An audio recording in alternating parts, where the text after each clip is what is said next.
Hey guys, welcome back to another episode of Cross Street Classics. We are back here today, going to be working on our 78 Trans Am. The last video we did on this, we put the new mufflers on it. And since then I've been wanting to get to this thing and work on the air conditioning compressor. So this is, you can see under here, 100% factory stock. That's just the way I like to do my builds. But there comes a point where you just get frustrated with things and you just want to change it for a better, more efficient product. And that's where we're at today, and we're going to be working on an air conditioning compressor. So this is the original, I believe these are called the A4 compressors. They use this on GM clear up to 77, 78, somewhere around there. These things draw a lot of horsepower. I mean, you can feel the car kind of bogged down when you turn the air on. I do like to have the air working. It's one of the pluses of this car is the air conditioning. It's one of the reasons we bought it. But this is the third compressor on this car in about 4 years. The original compressor when we bought the car was locked up. Had it exchanged for a rebuilt one. That one lasted not even a year. It blew the front seals out and blew oil everywhere. And I put this one on and it's slowly leaking oil too. You can see up under the hood here. It's just slinging oil everywhere. And you can see on the overflow tank. So I've just said enough of this. Apparently, doing some reading, these compressors are known for this issue. So they make upgrades for it, a little bit better, efficient upgrades. The sanding type compressors, what they make for these things, it's a bolt-on retrofit. So I picked one of these up here from Old Air Products, and got the new metering orifice here for it too, compressor. And they recommend putting the new accumulator on for warranty. So I bought this a while ago, just haven't had a chance to put it on. And looks like a nice day to work on this. One thing too, this is kind of a 2-for project. Last time we worked on this, on the exhaust system, I noticed I had an oil leak. The passenger side valve cover is leaking. So I'm going to pull all this stuff off the side of the engine here. I'm going to get the air cleaner off, shaker off here, and get some of this stuff loose, get the compressor out, and get this valve cover gasket changed first, and then get the compressor on. So let's get started.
Alright guys, so we got our valve cover off, and we're going to get this old little bit of gasket residue off the head, get the valve cover cleaned up, get it bolted back on.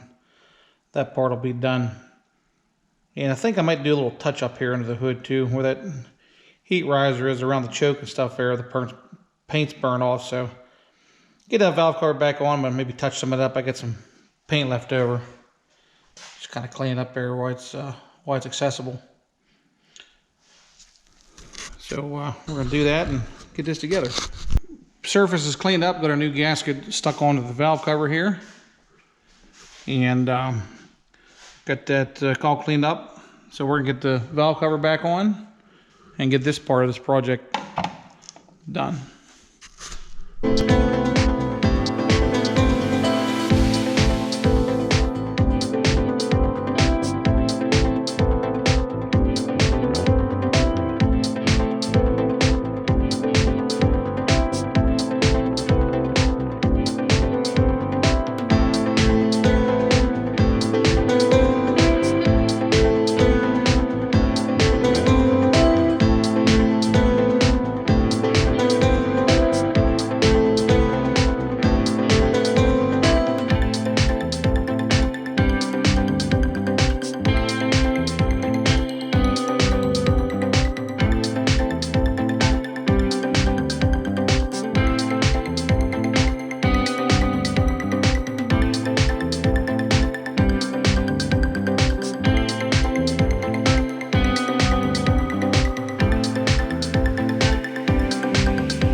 Well, we got the valve cover all done. Got everything tightened down, all the wiring hooked back up, all the vacuum lines hooked back up. Only thing we got to do is this ground wire, and that's got to go in that bracket. So next thing we're going to do, we're going to get the air conditioning compressor unhooked. And we'll get this accumulator off of here too. So the system is empty, I'm sure, because everything leaked out of it, so we don't have to worry about evacuating it. So we're going to start unhooking this stuff.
We get the old accumulator off and the new one installed.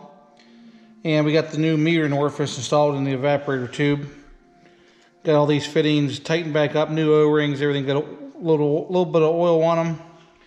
And everything's tightened down and back to the way it was. So next thing is going to be the compressor. This screw on the bottom here, this clamp, was a bit of a challenge to get out, but we got it. So we'll get the compressor off here. We'll take this hose off the back, our line set manifold there, and loosen the belt up, get it off, and get that compressor off.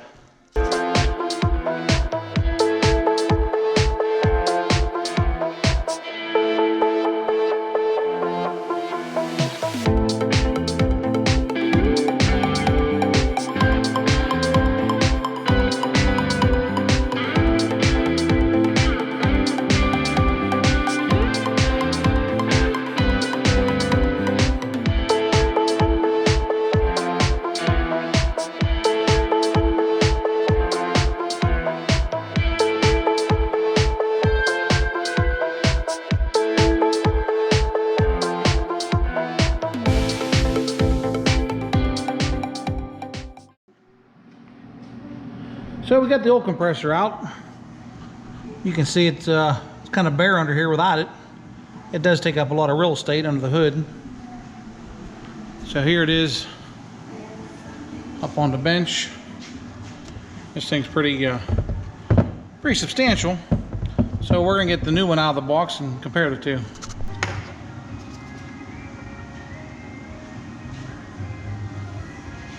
So we got our new compressor out. There's our old compressor. The difference in weight is pretty significant. This thing here may weigh, I don't know, 12, 15 pounds. This here probably weighs a good 20. So appears all the holes and stuff are lined up pretty close.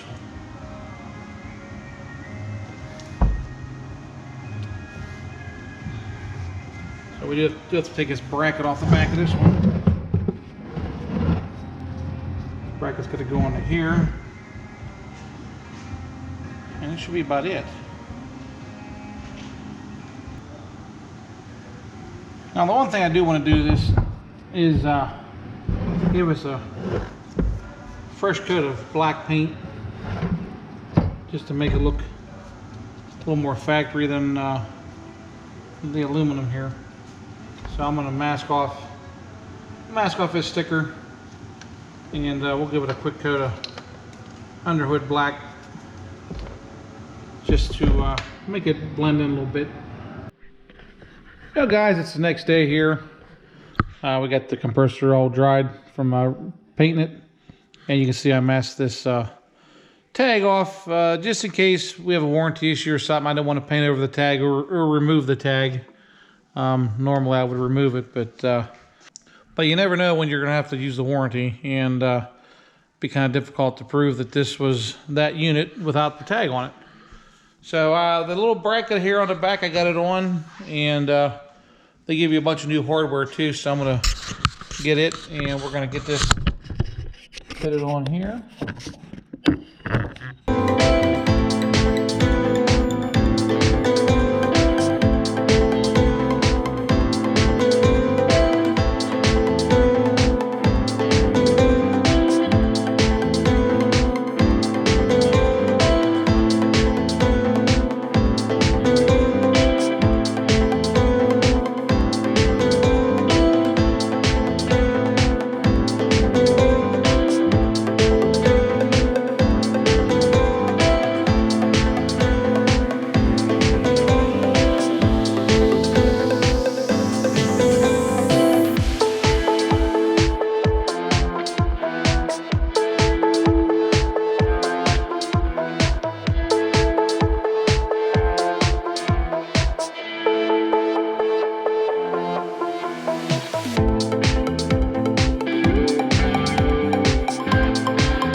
Well, guys, we got it all done. Everything's hooked back up.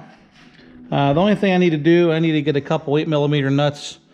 This new hardware they give you is M8, 8mm, and I need a nut for this little bracket here, and a nut on the other side. There's a little hook here that that holds them fuel return lines up, vapor lines. So got everything hooked up, and the belt's nice and tight. So I'm going to put the vacuum pump on it now and let this thing suck down for a good hour. They say 45 minutes, so we're gonna let it suck down for a good while. And in the meantime, I'm gonna put the air cleaner stuff back together, and we'll get it charged up and see how she works. Okay, guys, so we've got this vacuum pulled down on this. We got it charged up, and we got it working pretty nice. The one thing that surprises me is still how much of a drag this thing has on the engine. I mean, you can really hear it pull the engine down. I even have one of them kick-up solenoids on the carburetor that helps it idle up a little higher when the air's on. But I was hoping that the drag on the engine wouldn't have been as much, but it is what it is. Hopefully this compressor will last longer than the other ones did. And all in all, guys, it went rather well. Everything was a bolt-on replacement. No issues with anything fitting at all. It all worked real nice. Looks good. And I think painting that compressor black instead of leaving it aluminum was a good choice, because it kind of blends in a little bit better like that. And that's how it was from the factory. So that's it, guys. So Blake and I we're gonna take us down the road and enjoy some air conditioning in this thing, even though it's only probably 60 out here right now. We're gonna try it out, and it should be good. So as always, guys, we appreciate you watching, liking, subscribing. Don't forget to ask and comment. Be glad to answer any questions you may have. And we'll see you later.